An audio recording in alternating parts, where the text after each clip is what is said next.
나눌 하나님 말씀은 로마서 10장 1절부터 4절까지의 말씀입니다. 로마서 10장 1절부터 4절까지의 말씀입니다.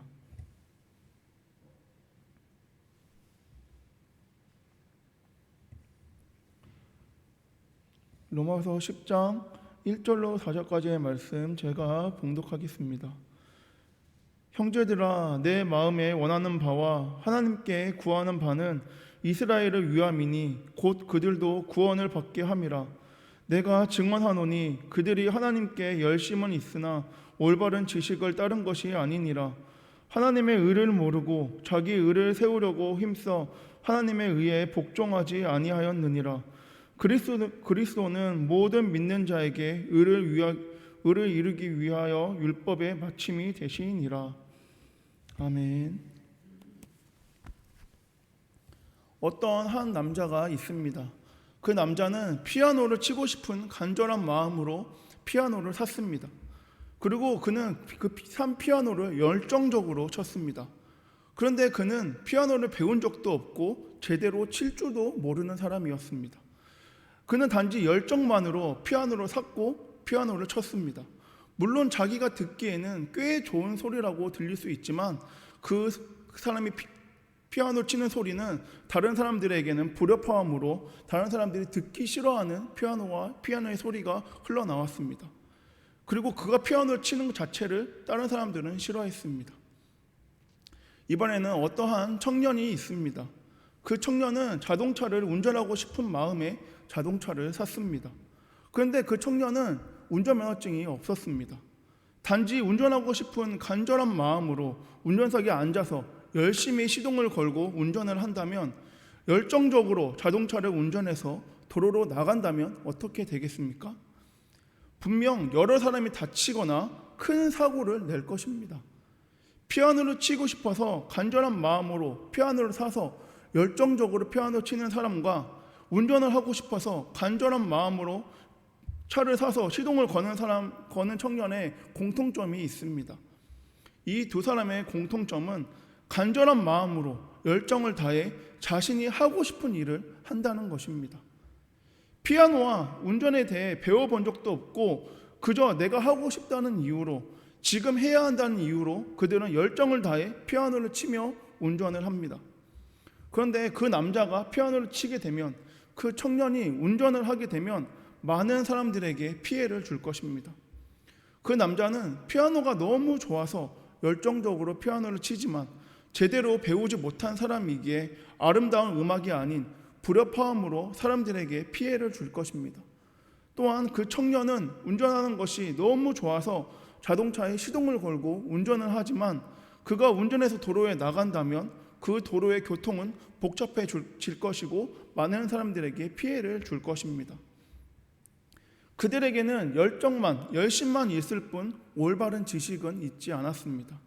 하고자 하는 열정과 간절한 마음은 있었지만 자신이 지금 하고자 하는 일에 대한 올바른 지식은 없었습니다. 그렇게 그들의 열정과 열심은 많은 사람들에게 피해만 줄 뿐이었습니다. 그럼 이제 오늘 본문을 살펴보겠습니다. 먼저 이스라엘 백성들은 하나님을 열심히 사랑했습니다. 그리고 열심히 섬겼습니다. 열심하면 유대인, 기도하면 유대인, 율법을 지키는 것 하면 유대인이었습니다. 지금도 유대인들은 율법을 지키는데 여전히 열심을 다하고 있습니다. 바울도 전에는 바리새인 중에 바리새인이며 율법으로는 흠이 없는 사람이었습니다. 그러나 그 열심은 예수를 거부하게 하고 예수 믿는 사람을 박해하고 교회를 멸하게 했습니다. 하나님을 잘 믿겠다고 낸 열심이지만 그 열심이 교회를 무너뜨리고 오히려 하나님의 나라를 방해하게 되는 일이었습니다. 사도행전을 보면 스데반을 돌로 쳐서 죽이는 내용이 있습니다. 그때 바울은 스데반의 처형을 당연하게 생각했습니다. 사도행전 8장 1절에 사울은 그가 죽임당함을 마땅히 여기더라. 바울은 왜 스데반이 돌에 맞아 죽어가는 것을 당연하게 생각했을까요? 그때 바울은 하나님을 사랑하며 열심을 다해 섬기는 유대인이었기 때문입니다.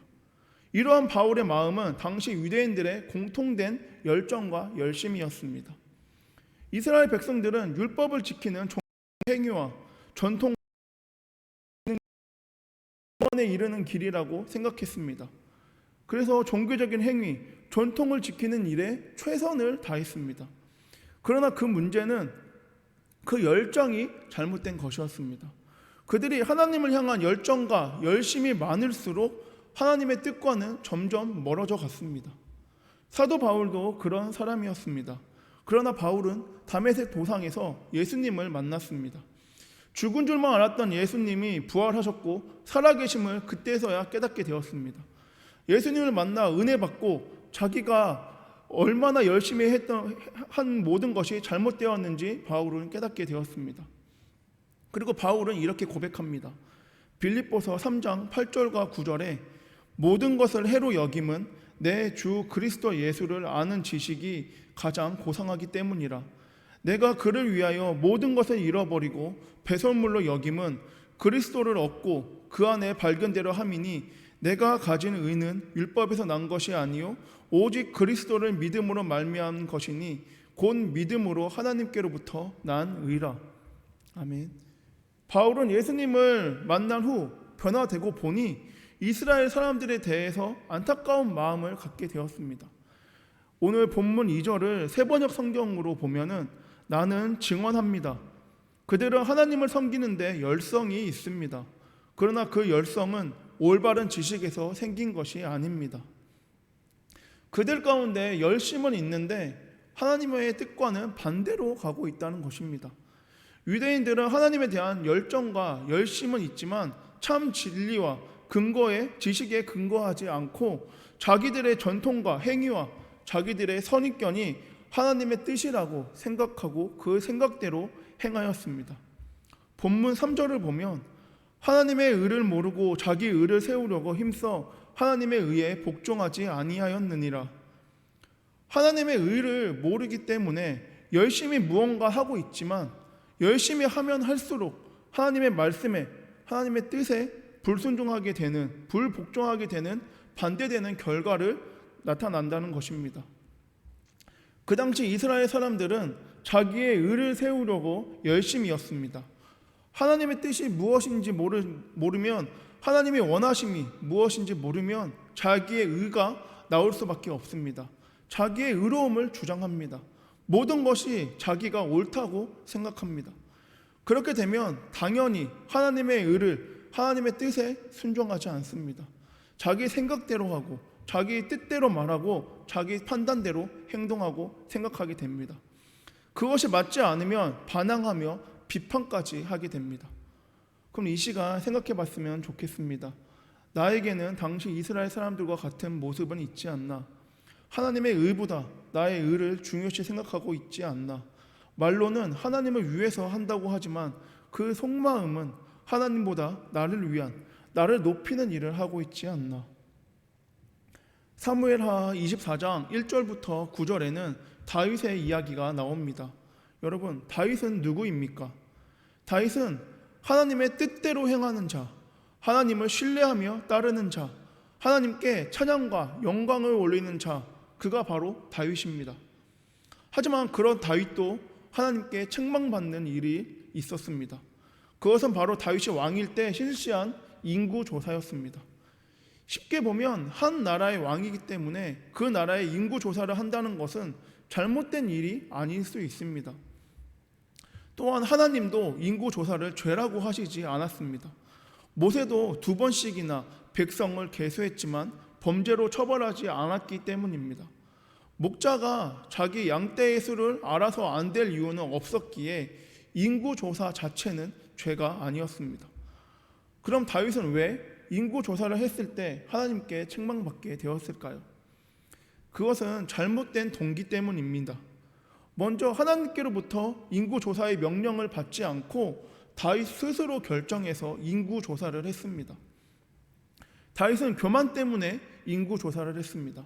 다윗은 백행목 궁전에서 살면서 이스라엘 12지파를 다 통일시킨 후에 이러한 교만함이 생각이 들었습니다. 암몬도 이기고 모압도 이기고 블레셋도 이기고 아람 군대도 다 이기니 그 마음 가운데 교만한 생각이 들어왔습니다. 전적으로 하나님의 축복 가운데 감사와 찬송을 들려야 할 승리를 마치 자기의 능력으로 해낸 것처럼, 자기의 힘으로 승리한 것처럼 생각하였고, 그것을 널리 알리며 자랑하기 위해서 인구조사를 했다는 것입니다. 또한 다윗의 인구조사는 불신앙에서 시작되었습니다. 민수기에 기록된 모세의 인구조사는 보통 국세조사였습니다. 그러나 다윗의 인구조사는 징병검사와 같은 조사였습니다.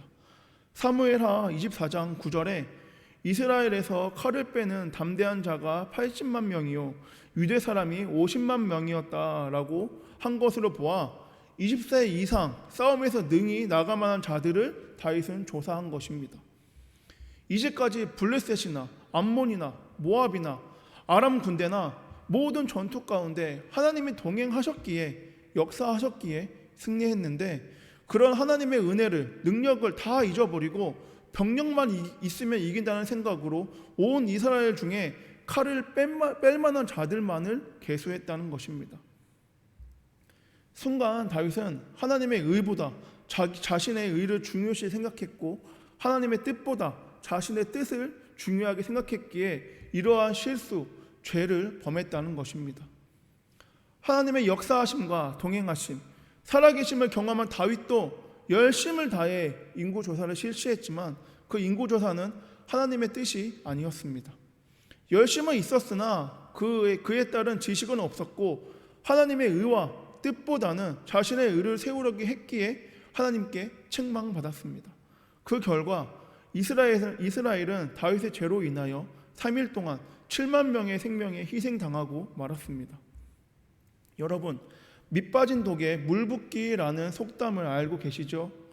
이 속담의 뜻은 밑 빠진 독에 아무리 물을 부어도 독이 채워줄 수 없다는 뜻으로, 아무리 힘이나 미천을 들여도 보람없이 헛된 일이 되는 상태를 비유적으로 이르는 말입니다.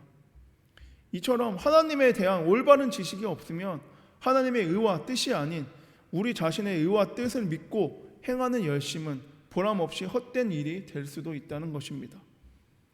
바울이 하나님과 예수님에 대한 올바른 지식이 없었을 때 예수 믿는 사람들을 핍박했던 행동처럼 이스라엘 백성들이 하나님의 의보다 자신들의 전통과 행위와 자기들의 선입견을 믿고 행동했던 것처럼, 다윗이 하나님보다 자신을 높이고 싶어서 교만한 마음으로 행했던 것처럼, 행했던 인구조사처럼 열심을 다해서, 열정을 다해서 그 일을 행하고 있지만 그 모든 일은 밑 빠진 독에 물 붓는 것처럼 행해질 수 있다는 것입니다. 여러분, 하나님을 제대로 믿고 하나님 가운데 제대로 바로 서길 원합니다.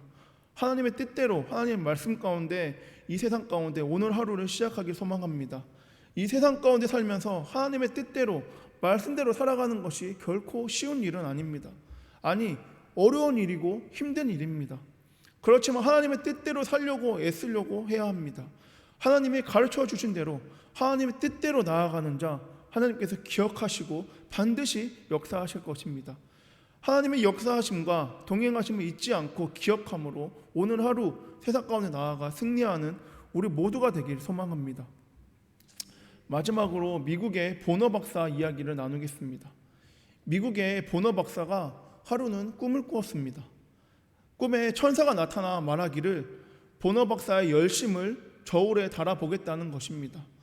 보너 박사는 자기의 열심이 하나님과 천사에게 인정받게 되어서 그는 기뻐했습니다. 그런데 천사가 말합니다. 당신의 열심을 달아보니 100근입니다. 이 말을 들은 보너 박사는 마음속으로 꽤 무겁다고 느껴져서 무척 기뻐했습니다. 그러나 천사는 곧이어 그 열심의 내용을 분석해서 알려주었습니다. 보너 박사의 열심은 100근인데 그 중에 50근은 이기적인 열심이고 25근은 당파를 짓는 데 사용한 열심이었으며 22근은 자기의 명예를 위해 노력한 열심이었고 단 3근만이 진정 하나님을 위한 열심이었다고 알려주었습니다. 보너 박사의 열심은 100근 중에 3근만이 진정 하나님을 위한 열심이었습니다. 저는 모 교회 청년 시절 하나님을 위하여 많은 사역을 했습니다. 처음에는 그 모든 사역이 감사함으로 느껴졌으나 어느 순간 그 모든 것이 저의 교만함으로 바뀌게 되었습니다.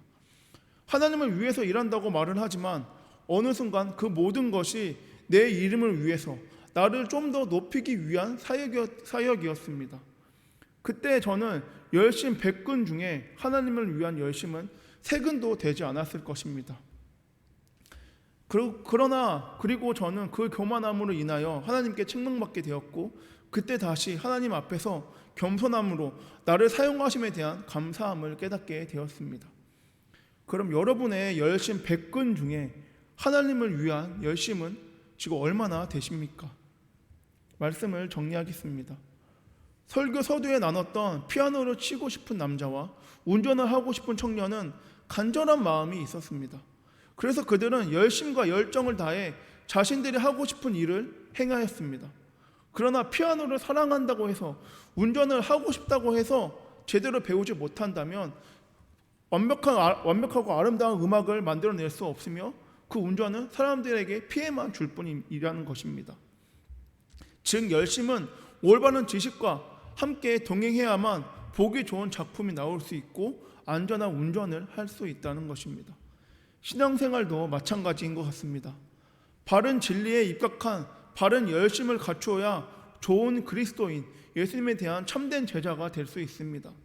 또한 하나님의 마음에 합한 삶을 사려고 굳게 결심하고 열심히 믿으려는 사람도 그 열정이 성경 지식에 기초해야 하고 교회 질서에 맞아야 합니다. 바른 지식이 없는 열정은 밑빠진 독에 물붓기처럼 보람 없이 헛된 일이 될 수도 있다는 것입니다. 여러분, 매일 성경 읽기를 통해서 하나님의 말씀을 묵상함으로 하나님의 뜻을 깨닫기를 원합니다. 또한 매일 기도함으로 내 생각과 내 뜻을 내려놓고 하나님의 뜻만을 구하며 하나님의 때를 기다리며 나아가길 원합니다. 이제 우리 한성 공동체는 우리의 각자의 의와 뜻과 그 모든 것을 믿으며 나아가는 것이 아닌 잘못된 지식으로 열심과 열정을 다하는 것이 아닌 바른 지식으로 기초를 쌓아 하나님의 의와 뜻만을 구하며 나아가는 우리 한성 공동체가 되길 소망합니다. 기도하겠습니다.